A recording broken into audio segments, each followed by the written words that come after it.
Next we have a panel, Does the blockchain technology really define the future of real estate? Your moderator is Mark Mueller-Eberstein, investor, best-selling author in 12 languages, former tech leader in Fortune 500 companies including HP and Microsoft. Please welcome Mark. Panelists, Ricky Ng, chairman and founder of IHT, co-founder of IClick, advisor at McAfee Crowdchain Accelerator. Please welcome Ricky. Piper Moretti, CEO of the Crypto Realty Group, one of the top 8 influential women making headlines in blockchain by the entrepreneur. Please welcome Piper. LUCA Burlando, COO of Crypto Real Estate, former financial consultant at UHNWI Family Office. Please welcome LUCA. And SHEREE, legal and marketing blockchain advisor, board member of Blockchain Australia. Please welcome SHEREE. Thank you. Thank you, everybody. Please have a seat. So, welcome to our panel on blockchain and real estate. As an investor in both tokens and real estate, I'm extremely excited to have such a high caliber and global representation today here on stage.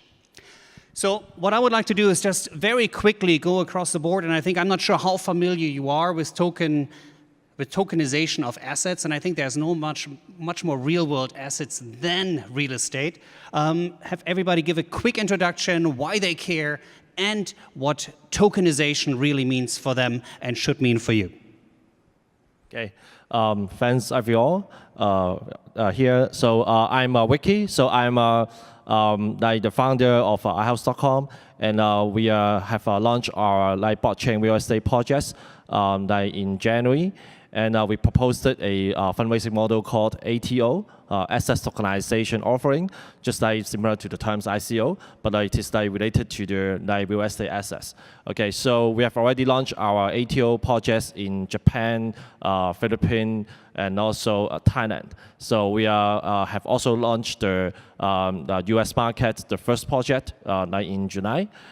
We are getting ready to a big launch in US next month. So that in Asia, we proposed that the ATO model is to raise money by utility right. Yeah, so that's a utility token. But in US, because of the compliances, so that we will propose to the ATO version in security to issue the security token in US. Yeah, so that we would explore more about this. And personally, I'm from a internet market, so that I've been working in internet company for 12 years. So I was in Yahoo, and also I found a company and get listed in Nasdaq last year. So that this is my second project that I truly believe in blockchain and assets, liquidity, yeah, some kind of that. Thank you. Hi, I'm Piper Moretti. I am CEO of the Crypto Realty Group. I formed that about a year or so ago after I did my 4th transaction using Bitcoin to buy real estate.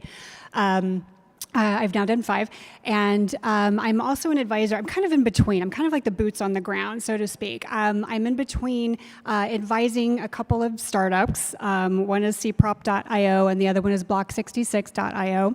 Cprop is working on end-to-end transaction processes. As realtors, we have all these different sources of information that we have to pull from.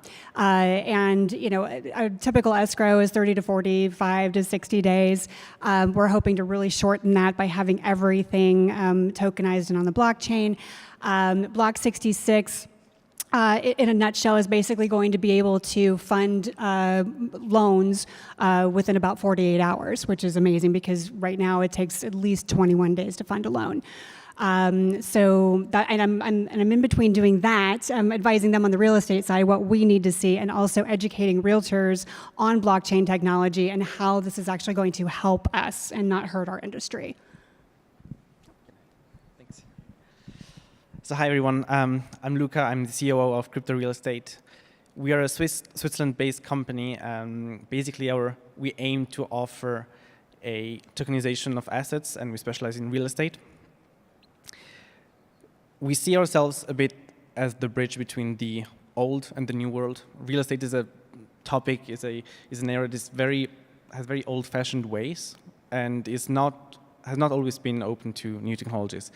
And especially in markets like Switzerland, Europe, and so on, there is a lot of innovation that we can bring. And technology can bring a lot of efficiency, and that's where I believe the most, our biggest advantages and where the biggest potential is for blockchain technology. Hi everyone, my name is SHEREE and I'm board member of Blockchain Australia. My background, I guess, is in legal and blockchain development. So I've worked across 2 ICOs, including Australia's first ICO, and I worked across an asset tokenization platform.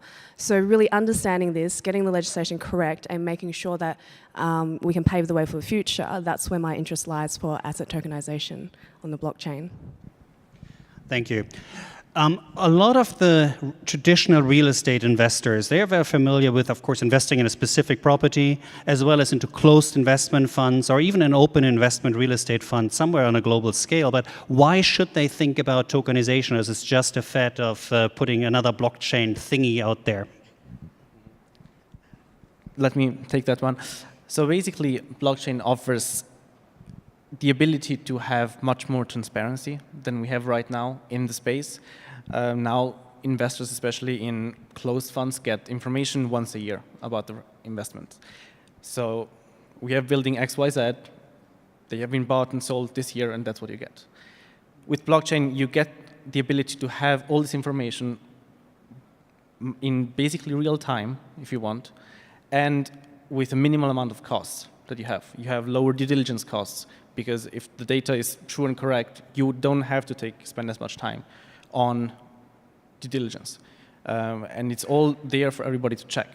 So that is where the technology and blockchain itself can help. And that is the main difference to traditional assets like funds. Okay, let me add on. Actually, I fully agree that transparency is one of the very core features that can be provided by blockchain, and more importantly is actually is the liquidity. Yeah, because I think for investing in real estate, after you get invested or you invested in some properties, the next 3 to 5 years you can just sell it or trade by to others, right? But with the blockchain's help, actually it provides a potential secondary market so that we can do the liquidity there and then to translate in the exchange. So definitely no matter utility exchange or the security token exchange, that will be something that getting popular in the future. So that I think the liquidity enhancement will actually enable more investors to come to invest and also more projects to raise money in terms of the blockchain area.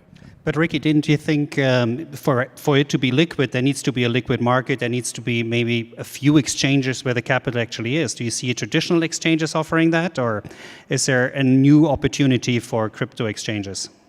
Yeah, of course. Yeah, you can see the fundraising news these days. Actually, the institutions are coming into the security token exchange right now. So some companies are getting Series A, Series B, Series C regarding the security token exchange already. So that after institutions join and then after the regulation is ready, I think that will be getting popular in the next phase. So maybe the next 6 to 12 months, I think some of the security token exchange will be huge. Yeah. Interesting, but if I might add, we see more and more traditional exchanges looking into crypto. So, for example, in Switzerland, the SIX, which is the Swiss exchange, is looking to plans to open up their own crypto exchange for security tokens over the next year. Even I think the past few days, Nasdaq is looking at doing the same thing in the US. So, with that, you open up a whole new class of investors that are not yet in crypto because of regulatory hurdles or just because they don't know what it is and so on. And that is actually something that can provide additional liquidity to the entire market. So what the two of you are saying is we have global exchanges which make it possible for anybody to invest. Now we have US representative real estate and legal representation from Australia. What do you think about it? I think that opens up a whole new world. So tell us more. It's going to make it a lot easier, because right now, I mean, it's very centralized, as we know, and I do get calls from all over the world, and some of them, are able to buy in Bitcoin, and some of them aren't. There are creative ways around that, but I mean, if there were an exchange that we could all move through, and that would open up global real estate pretty much. Yeah, for me, so I think it's great because you've got these global exchanges and you can actually put your asset on there, and it doesn't necessarily have to be of any sort, any means. It's literally global. So the real estate, your little portion is going to go onto any exchange and it's available. There's liquidity, there's a market. But the interesting thing is the other aspect you need to look at also is legislation. So for us in Australia, we actually have crowdfunding laws, and that only allows you to crowdfund up to 5 million, and you can only do up to about 10,000 per investment. But the thing is, if you were to apply asset tokenization in Australia, generally that would mean that you'd fall under these crowdfunding laws. So you got to look at each of these jurisdictions. Is it viable? Can we actually do it? And what would it mean? So let's say, for argument's sake, we do tokenize assets and we do put it all on the blockchain, but then governments come by later and say, well, wait a second, we're not really great with this idea. We actually think that you shouldn't be allowed to do this.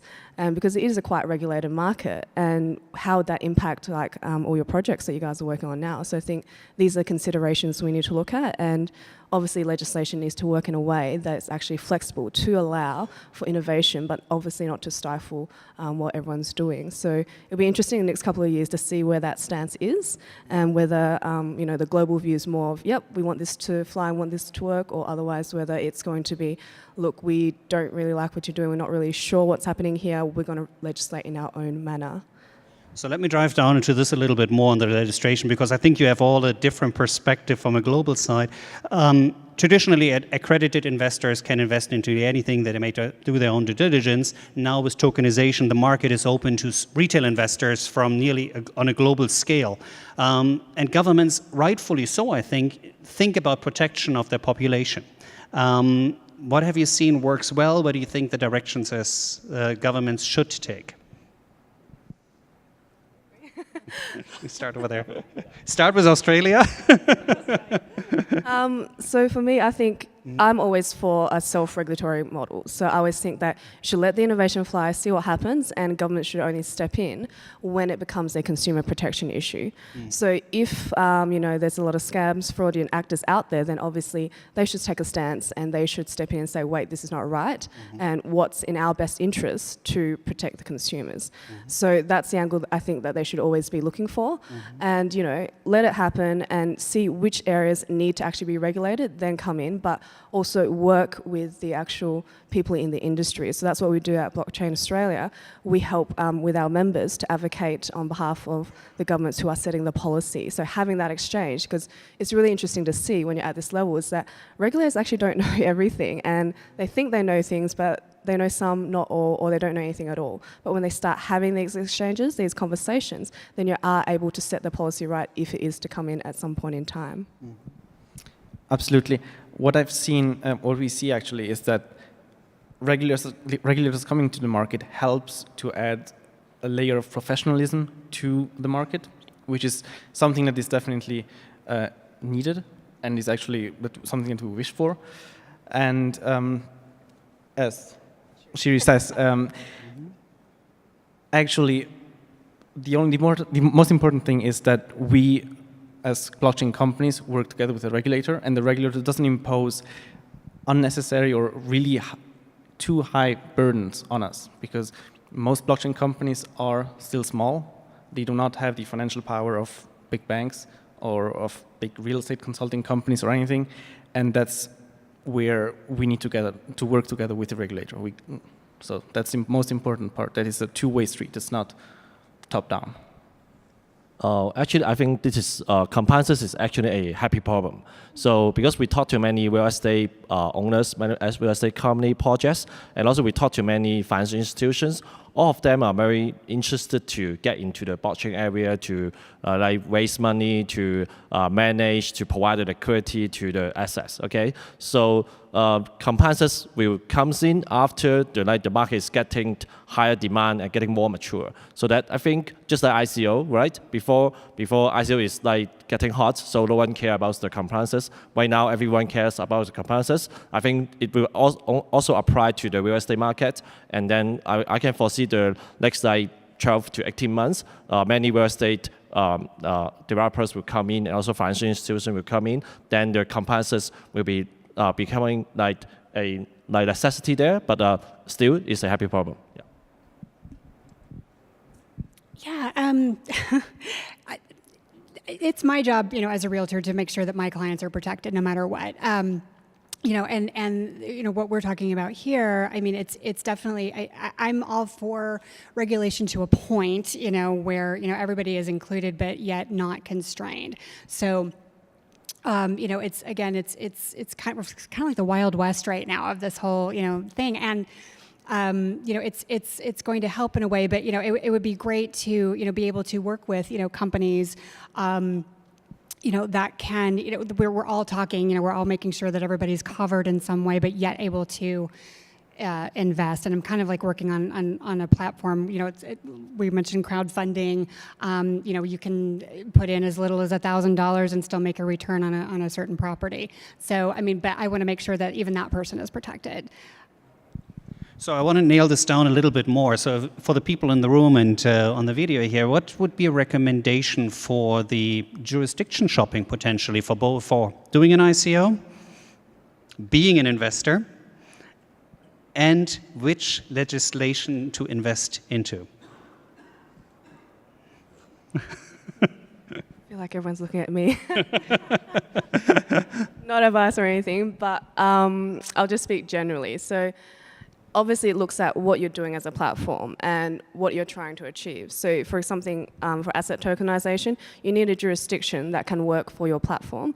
You need a jurisdiction that can work for the customers you're thinking of serving. And it depends on, are you going to do asset tokenization purely just on the blockchain, or are you going to do it as a security token where you're falling into legislation? So if you're falling into legislation, what's obviously going to happen is you need to find the piece of security legislation that fits what you're trying to achieve. And I think this is not really known to everyone, but not all securities are defined the same across each different country you're in, and everyone just assumes, oh, it's a security, it's a Howey test. It doesn't actually work like that. Each country has their own definition of a security, so then you need to shop for those specifics. So there's not really one size fits all. It depends on how your platforms work, and as Ricky and Luca, they have very different platforms doing different things. So they might not be choosing the same jurisdictions, not shopping in the same place, because they're targeting slightly different areas. So it really comes down to, what are you aiming to achieve? What does your platform do? And then you look at, okay, which would be the best favorable jurisdiction for us to look at? Absolutely, as Sheree says.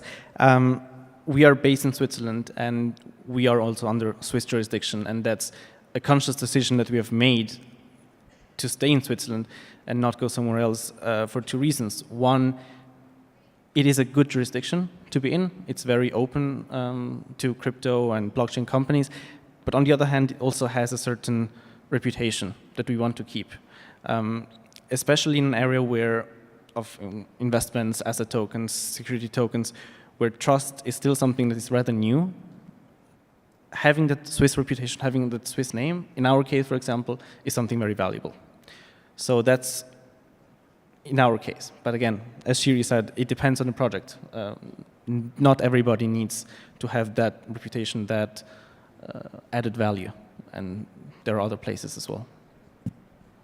Yeah, this is a really interesting time right now where I'm coming from, because the big question in real estate is, okay, what is blockchain actually going to do? Is it going to be, we've got two roads to go down. Is it going to, supersede all the like, say, California, that's where I'm from, all the California rules and regulations that we try so hard to, protect the consumer with, or is it going to be like Bitcoin, where they just kind of supersede all the banking regulations? Doesn't matter. We're going to do our own thing over here.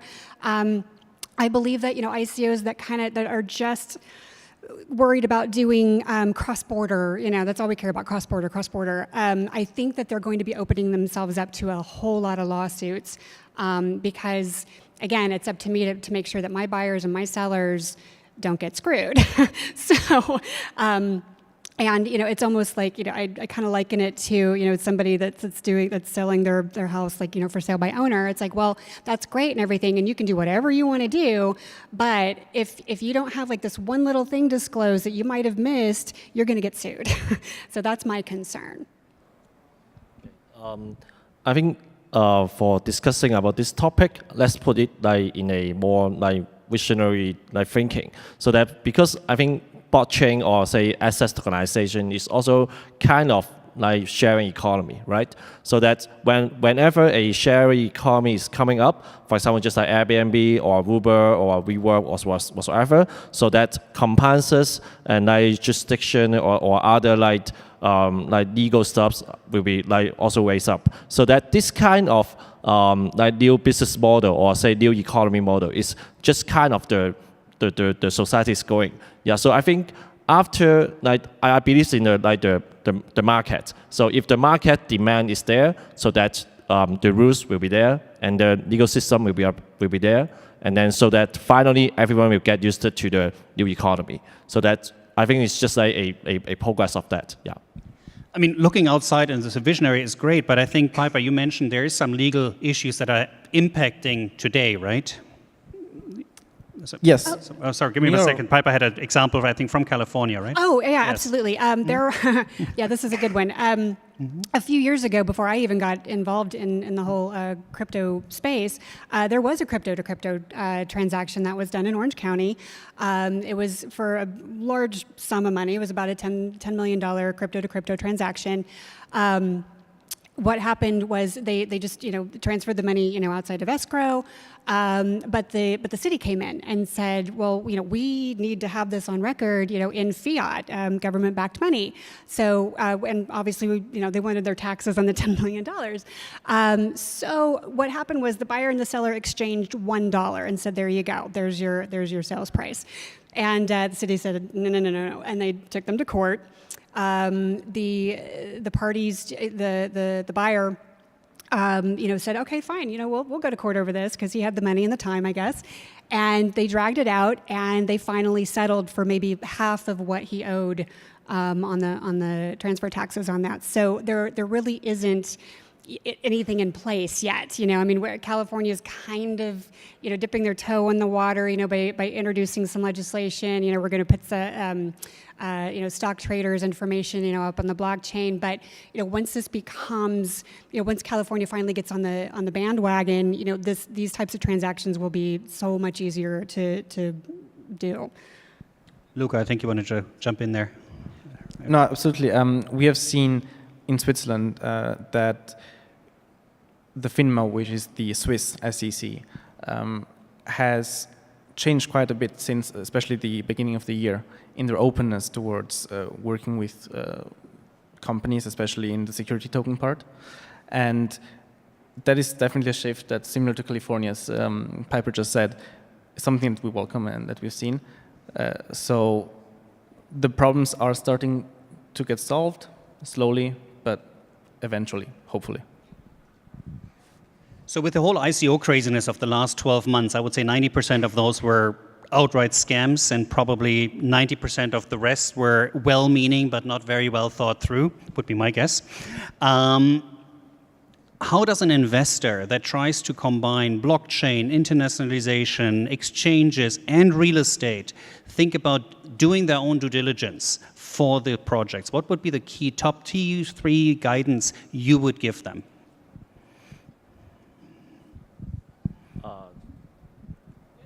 Well, actually, I think, this question is interesting. So, before answering the question, I think let's look back to the startups.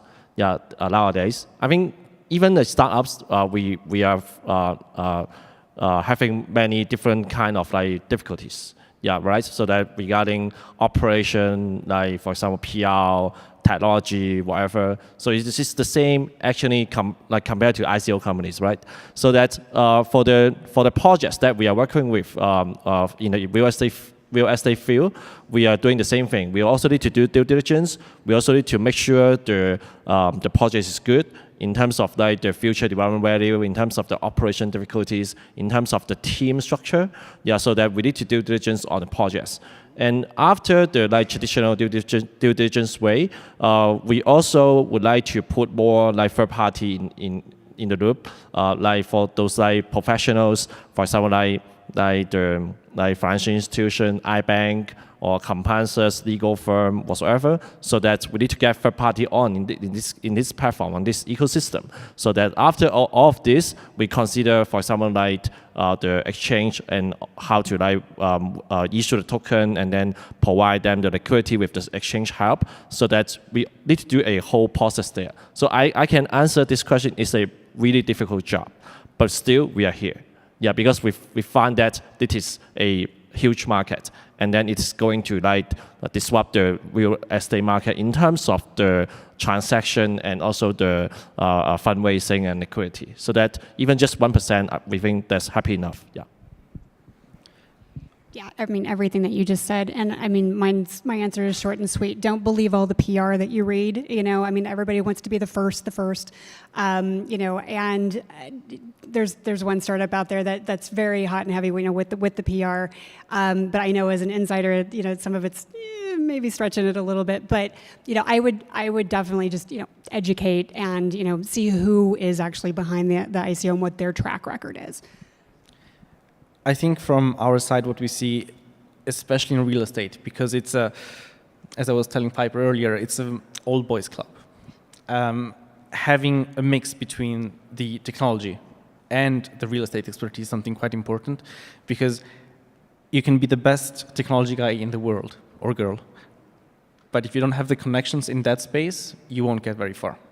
And same way, if you have the best connections but don't have any technological knowledge, you won't be able to innovate as much as you want.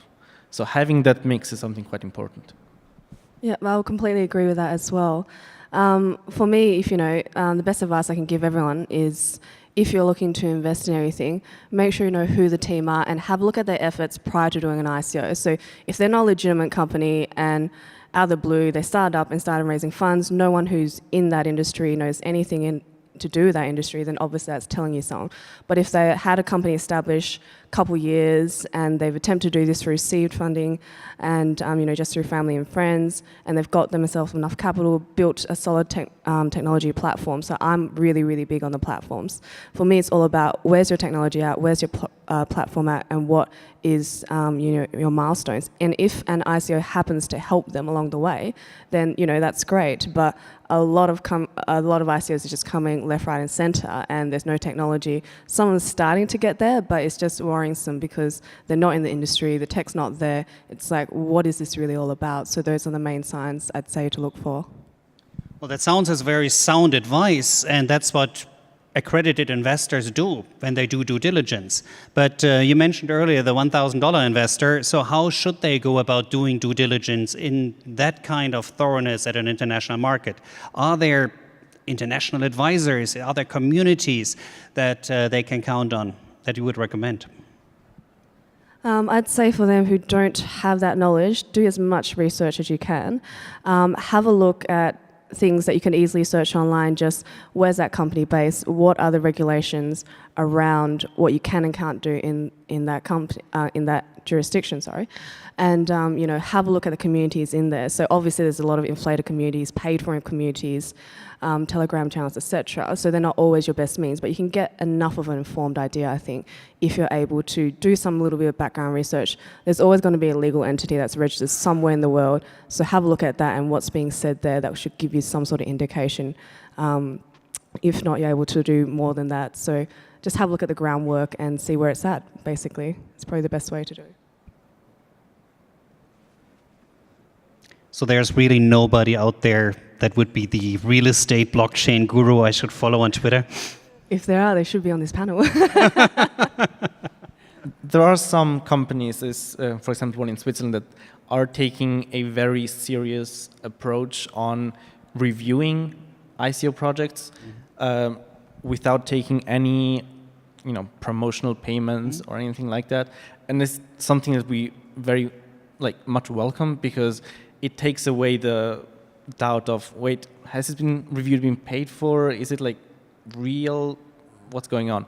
So I think similar to all other things that we said today, it comes with time, but we're starting to see the first positive signs in that. And definitely having this objective point of view helps. Okay. And we just now have to hope and that the community embraces this professionalism in the field. So I want to take, sorry, go ahead. Oh, I was just going to say really quickly, a really good resource, if you're interested, is IBREA, the International Blockchain Real Estate Association. They have their own website, but I would also follow them on LinkedIn because they've got their finger on the pulse with this. They don't necessarily advise, but they've got a lot of like a wealth of information that you could actually learn from. I think for the accredited investors or the institutional investors, actually they definitely know what they are buying. Okay. For the retail investors, I think our job is to help them to get the transparency, to provide the full disclosure on what that we know. Yeah, but of course there will be also risk. Yeah, so that we shouldn't having said that to them is there's a guarantee or there's because nothing is guaranteed. Okay, so that we need to do the full risk disclosure. Yeah, to let them to know what exactly they are investing, exactly they are buying, so that I think that's the platforms, also the platforms our job to do this. Yeah. Thank you very much. Now, for me, so I want to be very egoistic right now. Is that for me, Mark Müller-Eberstein, as a real estate person and interested in blockchain technology, hopefully speaking for a couple of people in the room here as well, what are the 1 or 2 things I should take out of this panel today as your advice? Let me start. I think the most important thing from a real estate perspective is that blockchain is a technology that is not here to take away your job, but it's actually that's going to help everybody and it's going to make things safer and more transparent, which is awesome for consumers. That is something that you really should take home, and it's going to come. It might take a year, it might take maybe 2, 3, 5 years, but it's something that we'll see more and more. Yeah, it's definitely coming. And, I'm trying to, like I said, educate realtors as much as possible. There are a lot of companies out there that do want to get rid of the middleman, and that's totally fine. But blockchain, what a lot of realtors don't understand anyway, it is going to mitigate things like title fraud. It's going to make the transaction go so much smoother and easier and faster. We're going to cut down escrow times, from 30 to 45 days to hopefully a couple of weeks because everything's going to be verified. There are a lot of positives that go along with this. So that's my take.